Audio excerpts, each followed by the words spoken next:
What is the Comics Code of Authority? Well, I got you.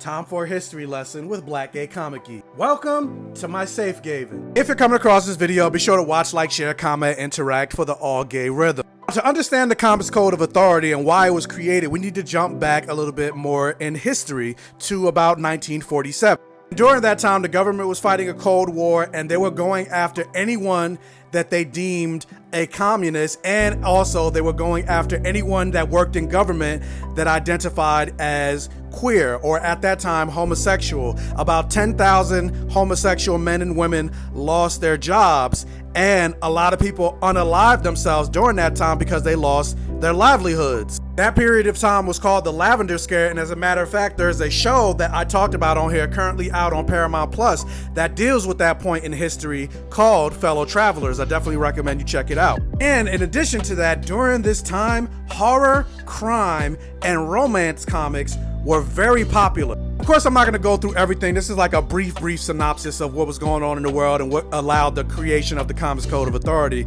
But then you enter Frederick Wertham's Seduction of the Innocent, where he talked about how reading comic books during that time will make kids more prone to violence. Reading comic books will make kids more illiterate because they're reading that instead of quote unquote real literature. Reading comic books because he talked about Batman and Robin, how they're queer and gay in comics and how that's a bad influence on kids, and how reading Batman would make kids grow up to be homosexual. You know how they say history repeats itself? It's the very same narrative that the right wing tried to do and still tries to do when it comes to video games, saying, oh, playing video games like Mortal Kombat, etc., it's gonna make kids become violent and become criminals. So because of that, cities across America started to introduce bans on comic books, and people across America will participate in comic book burning ceremonies.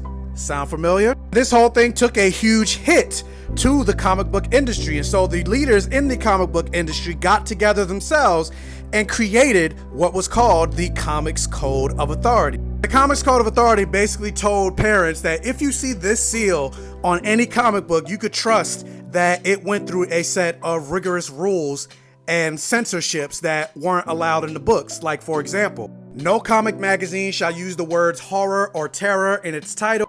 Policemen, judges, government officials, and respected institutions shall never be presented in a way as to create disrespect for established authority. In every instance, good shall triumph over evil and the criminal punished for his misdeeds. Scenes dealing with or instruments associated with The Walking Dead, torture, vampires and vampirism, ghouls, cannibalism, and werewolfism are prohibited. And of course, sex perversion or any inference to the same is strictly forbidden. And so this was the comic book industry's way of reassuring the public and of course saving their industry with what's kind of similar to what was already going on in the film industry with what's called the Hays Code. And the Hays Code, that's another video entirely, but a brief synopsis is it's a bunch of rules that the motion picture industry had to abide by, and it was before the creation of the MPAA rating system. And one of the rules in the Hays Code was showing scenes of white slavery. That was forbidden, but you could show black people as slaves, and any sexual relations between different races were also restricted. And so when I say things like